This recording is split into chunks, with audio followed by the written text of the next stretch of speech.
have big bodies, big events. Yeah. You know, especially when people are rubbing shoulders so close to each other, exchanging money, coughing, people not washing their hands, not using. That's a big thing. If I have one piece of advice, just be careful about what you do. Wash your hands all the time. Don't before you're eating. Just take care of yourself, and don't. Don't breathe in. Like if you see somebody coughing, you got to take precautions. Doesn't matter. Right. Yeah. Just be aware. And also, for those of you who have kids or nephews, little nephews, nieces, whatever, cousins, make sure when you're taking them out to stores, make sure you watch them, because I know little kids love to touch everything in the stores, no matter what it is. They'll put their hands on the wall, on the railing, anything, and then they'll touch their face. So just keep an eye out for that, because I know Jordan loves to do that all the time. Yeah. Yeah. So be cautious. Be extra cautious. Yeah. And that was it. Nice. Well, I only have a couple pieces of news. Neither one of you guys hit on these. That's kind of surprising. But Hugh Jackman reacted to the anniversary of Logan with an amazing tweet, thanking fans. Yeah. So I'm going to quote him. This is from his Twitter. 3 years ago on this day, Logan was released. Thank you for the many, and I really mean many, years of sweat, steamed chicken, and the role of a lifetime.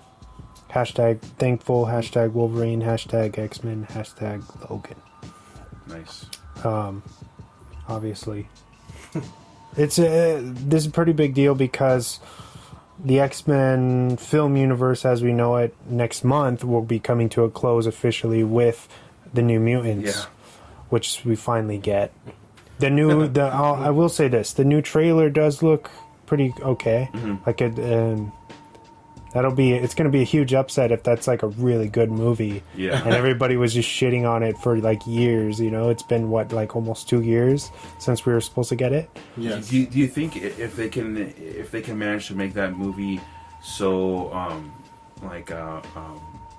contained in that world and not really talk about like Wolverine and the X-Men, do you think if they can do that in this movie and then also have it be a success, do you think that puts pressure on Marvel or Disney to kind of keep that going, or kind of just kill it?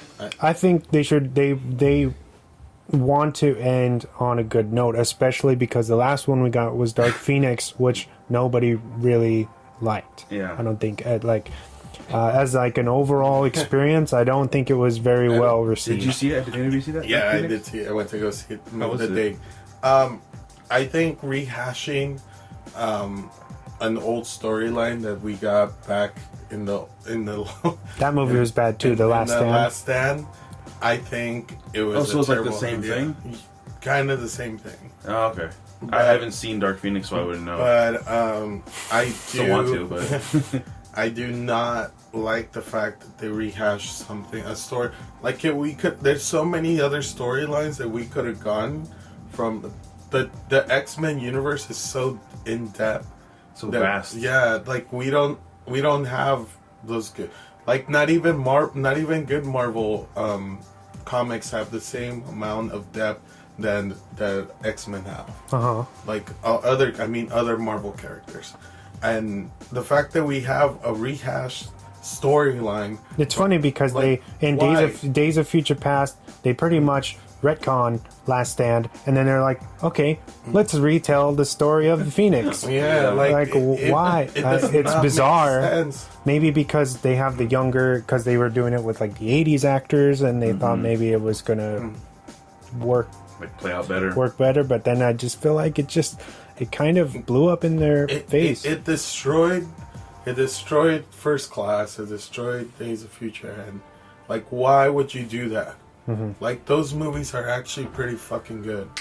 Like, why would you do that shit? I'm sorry, but I believe, this is my belief. Believe if Mutants does really fucking good, they're gonna see that, like, they need to invest more time and effort in this, because Marvel doesn't really have all that much. But they won't go. They definitely aren't going to stay within that timeline. No, like they'll seal it off, and maybe they'll open up a new generation of X-Men, but it won't be. Yeah. Oh, definitely. Yeah. I don't think we've seen the last of X-Men at all. No, I know Kevin Feige even said that he has plans to bring the X-Men back, but as specifying of what characters. I want to see Jubilee, man. Oh, that'd be cool. Didn't they had her? I mean, they had her kind of. Had her like in a cameo. Yeah, which was alright. She had the costume and everything, but that was it. I want an authentic Gambit, please. Yeah. That almost happened, but I'm kind of glad it didn't, to be honest. Right. But moving on. Yeah. The Invisible Man is the first real successful genre film of 2020. Yeah. We've had a bunch of stinkers. Fantasy Island, The Turning, The Grudge. I feel like there's one more. I mean, Brahms, The Boy 2, yeah. which was like, okay, why? Like, did you guys not watch your first movie because it doesn't? I don't know. Have you guys seen the first one? I've seen the first one. It's pretty decent, but it seems like the second one's just like the same thing. But I'm saying like no, like the doll wasn't ever, spoiler guys, everybody out there. But I don't think the doll was really. There was nothing supernatural going on with it, and then all of a sudden this one, it's like, oh yeah, actually there is. It is now. Yeah. It is supernatural now. So it's just like, okay. Anyway, they just shit on.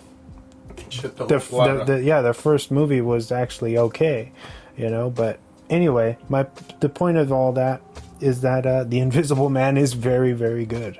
Nice. It's even better than you would think from the trailer. And I know Universal was kind of sweating about it because this is part of the Dark Universe, right? Well, I guess I read upon that Lee Winnell, writer and director of Invisible Man, actually said when he agreed to do this that there was no contract for it to be attached to anything else. So this is technically just a one-off. Yeah. Although because it's so well received right now, probably they're going to connect it to like The Invisible Woman or something like that, where it would make sense to fall into that. But as far as the Dark Universe, there was a lot of rumors that it was supposed to resurrect it, but technically no, as of now, to answer your question. Yeah. But regardless, I think this is a huge success story for Blumhouse. Yeah. Yes. This movie took only $7 million really to make, with all this with $2 million in marketing, and the marketing was actually pretty impressive in this. It was fun, and I think the weekend. It's already made $29 million. Oh shit! They did success, already. Yeah, and it's been out for a week, and it's Blumhouse. I feel like it came out at the right time. Everybody's thirsty for something good, and this is good. And then I've seen this. It's one of my recs. Well, we'll get into that in the next segment. And it's got a 91 on Rotten. And it's actually went up. Your question about what can tomato meters go up after going down. This one, because it was when I went to see it, I was at like 88. Oh, okay. And then since then, it's spiked up. So I was like, more wow, reviews, I've never seen that before. Yeah. That is wild. That's cool. Yeah, but like I was telling you, when I heard about this coming out before I knew that Lee was attached to do it, I was like, oh, this isn't going to be good. They're taking a huge risk. And is this going to be like The Mummy all over again, But he really he killed it. Just like Upgrade. Yeah. And it's reminiscent of Upgrade, too. Okay. It's very good. But anyway, let's get into our weekly rec so I can talk about it more. Oh, yeah. And now it's time for the weekly recommendations. All right, James, what did you watch since last week? All right. I just got one. All right. It's a pretty interesting movie. I don't think any of you guys have seen it yet. Hopefully you guys can check it out after this. It's called Guns Akimbo. That was actually one of mine, too. Really? Yeah. Okay, so you have seen it. Yeah. So I just watched that 2 days ago. I think I watched it on Sunday night. That movie, to me, is... Daniel Radcliffe is amazing in that. Samara Weaving as well. She's insane in this. That creepy ass guy from Mandy, right? He's in it. That is him. He's from Mandy. He's one of the lackeys. Yeah.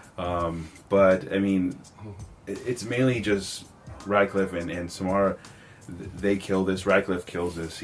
To me, this is like Crank, but like it's like Crank meets like Hardcore Henry. Yeah, then like up, like if Crank was at like 10, this is at like 20 in terms of like how like wild and weird and like out of the box this is. Where's this playing at, or what? It's on demand. On demand anywhere, I guess. You can rent it, and then it's playing in select theaters. I believe. Yeah, I'm not sure if it's in our city yet. I don't think so. No. Hopefully it does. I'd like to go see it in an actual theater. That'd be really awesome. Yeah, I have to go to the Independent down in Hillcrest to see it. It'd be really cool. So check that one out. That one is really cool. I think it's at like a 90. It's 91, high. It's high. Something. It's surprisingly high for the. I think it's 90. I don't remember what it is. Maybe it's like 80s or something.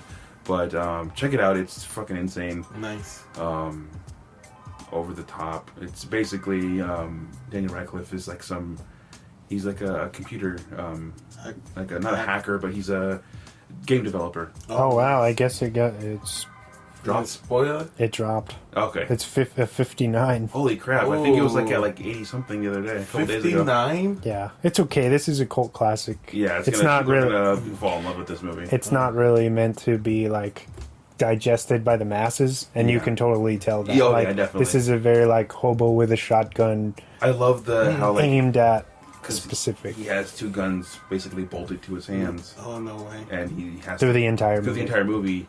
He trolls the wrong person online, and then he gets basically there's this group called Schism. It's like in the near future. It reminded me a lot of Gamer also. Or like Nerve. Yeah, Nerve. How like it's kind of people are controlled by some other entity. Okay. Mm-hmm. But anyway, he fucks with the wrong people. They come to his house. They're like, "Oh, like you're a big talker. Went through your keyboard, so now we're gonna make you. Basically, we're gonna throw you in this game yourself." And they fucking knock him out and bolt handguns to his hands, so he can't piss. He can't do anything. He can't even dress himself. Like this almost the whole movie, he's running around in his PJs in like lion slippers, some underwear, and like a robe. Oh wow! With guns attached to his hands, and I watched an interview with him. I forget who it was with, some type of Good Morning America show or something. But they asked him like like what are these pictures? Like, and they brought up some pictures, I guess, from paparazzi taking pictures of him running through New York. And he's like, "Oh, that's for a new movie that's about to come out. It's called Guns Akimbo." He's like, "Yeah, I look pretty crazy right there." He's like, "A lot of people ended up calling me and asking me if I was okay because like these pictures were surfacing." And like he's like during on set and stuff, I look really weird. He's like, "But there's a purpose for it." So like. He's like, yeah, but it's an awesome movie. Check it out. I love the way like when he shoots his guns, and on the screen it'll actually pop up like it's coming out of the gun. Like it tells you how many bullets are left. Oh shit! Like very much like Hardcore Henry. Yeah. Like it's almost like it blends like video game culture within the movie. And just the way like the camera moves with him, like he'll tumble down some stairs and the camera will spin with him, like from the side. So it's like one perspective view and stuff like. Kind of how they did with Upgrade also, like when he falls down and pops back up and the camera stays with him. Yeah. I think it's really cool. Just the cinematography in that is amazing, and just the aesthetic. I love cinematography. It's really cool. Definitely check it out. That's my one only, I think. Guns Akimbo. Guns Akimbo. I mean, even that title is gnarly. Yeah, the poster for it is gnarly. I'm surprised that they got away with that with all the stuff going on in the country. Oh, nice. Yeah, I saw the poster. This is dope. That's cool. But it also doesn't take itself too seriously. Like, it's a very fun, silly movie at the same time. The music playing out throughout definitely gets you, like, pumped. And, like, there's never really a dull moment. It's very campy. Yeah. And definitely recommend that. Yeah. If you want to have some fun. And it's only, like, an hour and a half long movie. So it's not like you're killing yourself. It's a breeze, man. Oh, yeah. Yeah. Much like the movie we're about to talk about tonight. Yeah. Diego, what do you got for us? I have 3 actually. So one of them is from Adult Swim. It's called Black Jesus. If you guys have never seen this series, it's about Jesus Christ being brought back to life, or the second coming of Jesus Christ, but he's dropped in Compton, and he's black.